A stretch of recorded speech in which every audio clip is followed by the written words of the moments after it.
यहाँ के मुख्यमंत्री ने कहा कि हम जंगलों से निकल के आपके बगल में क्या बैठे, आपके कपड़े मैले होने लगे।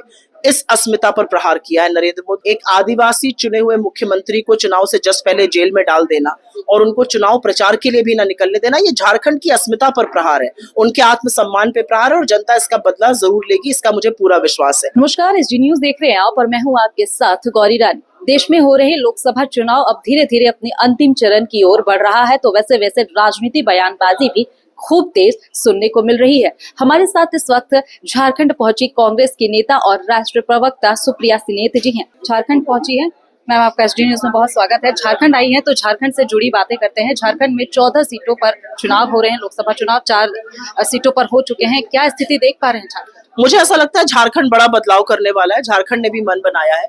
झारखंड के आत्मसम्मान के साथ, झारखंड की अस्मिता के साथ जो खिलवाड़ भाजपा ने किया है उसका बदला जनता लेगी।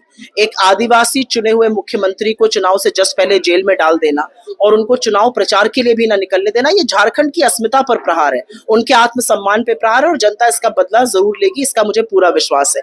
उसके साथ ही साथ झारखंड जो है वहां पे, यहाँ पे आदिवासियों का एक बहुल क्षेत्र है और उसके बावजूद भी जातिगत जनगणना से मोदी जी भागते हैं। क्यों भागते हैं आप? क्यों आप हाशिए पर पड़े हुए लोगों को मुख्य धारा में नहीं लाना चाहते? मुझे ऐसा लगता है कि इस देश ने सुना जब यहाँ के मुख्यमंत्री ने कहा कि हम जंगलों से निकल के आपके बगल में क्या बैठे, आपके कपड़े मैले होने लगे। इस अस्मिता पर प्रहार किया है नरेंद्र मोदी ने और मुझे ऐसा लगता है झारखंड भी विकास का वो हिस्सा बने जो कि कांग्रेस और गठबंधन बात कर रहा है, चाहे उसमें युवाओं की भागीदारी हो, महिलाओं की हो, किसानों की हो, श्रमिकों की हो, आदिवासी दलित पिछड़ों की हो, उस तरह की सरकार बनने की तरफ है। सांसद फिलहाल 14 सीट पर बात करें तो 12 सांसद जो है वो आपके बीजेपी के हैं। तो ऐसे में हारने वाले हैं सब, बीजेपी के सारे सांसद हारने वाले हैं। हड़कंप मचा हुआ है, ऐसे ही नहीं वहां पे सांप सूंघ गया सबको।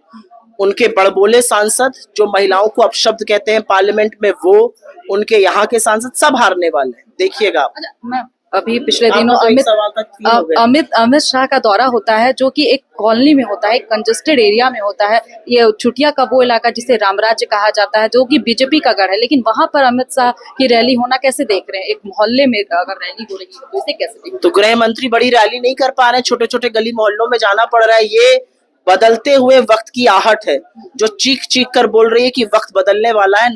नरेंद्र मोदी और अमित शाह बड़ी बड़ी रैली नहीं कर पा रहे हैं झारखंड में। आखिरी सवाल है, 3 सवाल बोले थे लेकिन आखिरी सवाल ये लेते कि आज घाटशिला, जमशेदपुर घाटशिला में PM मोदी पहुंचे हुए थे। सीधे तौर पर उन्होंने कांग्रेस पर निशाना साधा है, जो झारखंड में गठबंधन सरकार चल रही है उस पर निशाना साधा है। साथ ही साथ राहुल गांधी को कहते हैं नक्सलवादी जैसी भाषा का इस्तेमाल कहते हैं, रंगदारी वाली भाषा का इस्तेमाल कहते हैं।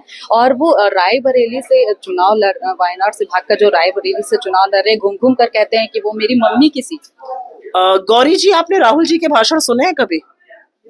हाँ या ना में बस जवाब दे दीजिए। लेकिन आज उन्होंने अपने जो वक्तव्य दिए अगर आपने राहुल जी के भाषण सुने हैं तो आप मुझसे ये सवाल नहीं करती, क्योंकि राहुल गांधी के भाषणों में इस देश के किसान, इस देश के युवा, इस देश के श्रमिक, इस देश की महिलाएं, इस देश के दलित, वंचित, शोषित, आदिवासी, पिछड़े लोगों की आवाज है। राहुल गांधी की भाषणों में उन लोगों की उम्मीद है जो एक आशा की तरह राहुल गांधी जी को देख रहे हैं। उनको पता है नरेंद्र मोदी के बस की कोई बात नहीं, करेगा तो ये आदमी करेगा। और ये सच है कि राहुल गांधी के परिवार ने इस देश के लिए शहादत दी है। नरेंद्र मोदी और उनके पूर्वजों ने इस देश के लिए एक अपनी छोटी उंगली का नाखून नहीं कटाया है।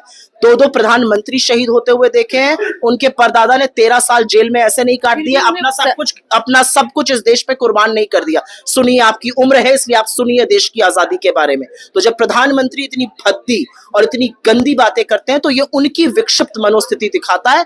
आप लोग उसको बढ़ा चढ़ाकर दिखाना चाहिए, ये आपका गंतव्य है। लेकिन मेरा अपना मानना है कि प्रधानमंत्री के पद की, प्रधानमंत्री की भाषा, प्रधानमंत्री की जो मर्यादा है उसको तार तार करने का काम नरेंद्र मोदी। तो हमारे साथ इस वक्त झारखंड पहुंची कांग्रेस नेता सुप्रिया सिनेत बात कर रही थी, जिन्होंने खुला ये ऐलान कर दिया है कि इस बार झारखंड की 14 सीटें गठबंधन के झोली में आ रही है और बीजेपी 1 सीट पर भी जीत हासिल नहीं कर पाएगी। अभी आने वाला 4 जून ही तय करेगा कि गठबंधन को कितनी सीटें मिलती है और NDA को कितनी। फिलहाल इस खबर में इतना ही, मुझे दीजिए इजाजत, नमस्कार।